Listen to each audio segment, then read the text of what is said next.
నమస్తే బాబాయ్. కూటమి ప్రభుత్వం వచ్చి 2 ఏళ్ళు అవుతుంది. ఎలా ఉంది? ఏముంది కూటమి ప్రభుత్వంలో రైతులు ధాన్యం జగన్మోహన్ రెడ్డి గారు ఉన్నప్పుడు 1800 రూపాయలకు అమ్మినాయి, 1350 రూపాయలు 1300కి అమ్మాం. ఒకటి ఈ మొక్కజొన్నలు 2250 రూపాయలకు అమ్మాం కళ్ళాల్లో.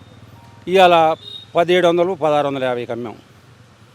ఏంది 20 ఎకరాలు కౌలు చేస్తే సొంతంగాని కౌలు కానీ గుట్టబడిపోయాం.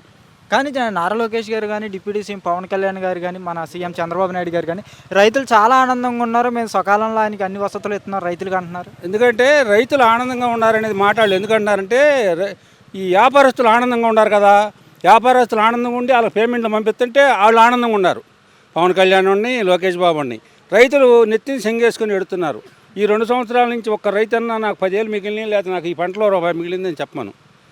ఏంది 7 మిరగాయ రైతులు ఏడిచారు, 7 మొక్కజొన్న, జొన్న, మినుము, పెసర ఒక్క కొనుగోలు కేంద్రం లేదు. ఎత్తిని సెంగేసి ఎడుతున్నారు. ఈ కూటమి ప్రభుత్వం ఉన్న నాలు ఎప్పుడు కూడా ఇదే జరిగేది. రైతుని నెట్టేట ముంచుతాడు, రైతులతో పని లేదు. ఇక్కడ తీసుకెళ్ళిన ప్రతి రూపాయి తీసుకెళ్ళి అక్కడ పెడుతున్నాడు. అమరావతి రాజధాని అని. ఇక్కడ వాళ్ళు ఏమీ లేదు, డెవలప్మెంట్ లేదు. గతంలో జగన్మోహన్ రెడ్డి గారు రైతుల గురించి ఎలా ఆలోచించారు? రైతుల గురించి రైతే నా రాజు అన్నాడు ఆయన జగన్మోహన్ రెడ్డి గారి హయాంలో మాకు పంట నష్టపరిహారం డబ్బులు వచ్చినాయి, రైతు భరోసా డబ్బులు వచ్చినాయి, పంట కొనుగోలు కేంద్రాలు పెట్టాడు.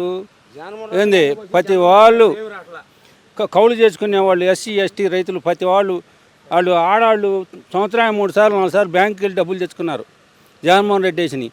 ఈ జగన్మోహన్ రెడ్డి గొలుసని చెప్పేవాళ్ళు. అదే చంద్రబాబు నాయుడు గారు జగన్మోహన్ రెడ్డి గారు గవర్నమెంట్లో జనాలను సోమరపోతులు చేస్తున్నాడు ఇలా ఇచ్చని చెప్పి మాట్లాడారు. ఈ రోజు ఎలా ఉంది? ఇప్పుడు సోమరపోతులు చేసేది ఏముంది? జగన్మోహన్ రెడ్డి ఏమైనా చేయించిన గొలుసులు ఎస్సీ ఎస్టీ పిల్లలు అందరు తీసుకెళ్ళి వాళ్ళ బ్యాంకులో తాకట్టు పెట్టి లబో దిబోమని ఎడుతున్నారు. ఆ పంట పండినా తెచ్చుకుందాం ఉంటే ఆ పంట పండిని వాటికి బూడిచే లెక్కలో లేదు. కానీ మీరు ఏమో జగన్మోహన్ రెడ్డి మంచిగా చేశాడు అంత అన్న, మరి జగన్మోహన్ రెడ్డి గారు అంత మంచి చేస్తే అంత దారుణంగా ఓడిపోవడం కారణం ఏంటంటే? కారణం ఏమంటే ఈవీఎంలో అనేది ప్రపంచం అంతా తెలిసిందేగా.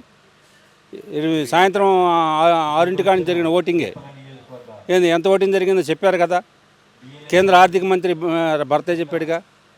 అది మరి ఈవీఎంలు అంటున్నారు, నెక్స్ట్ కూడా ఈవీఎం తోటి ఎలక్షన్ జరుగుతుంది, కానీ జగన్మోహన్ రెడ్డి గారు ఈసారి వచ్చేది మేమే అంటున్నారు. ఏ విధంగా అనుకుంటున్నారు? ప్రజలు ఈ దెబ్బ అంత కళ్ళు మూసుకొని లేము. సైనికుల్లాగా పనిచేసి జగన్మోహన్ రెడ్డి గారిని అధికారంలో తీసుకొచ్చుకుంటాం. అది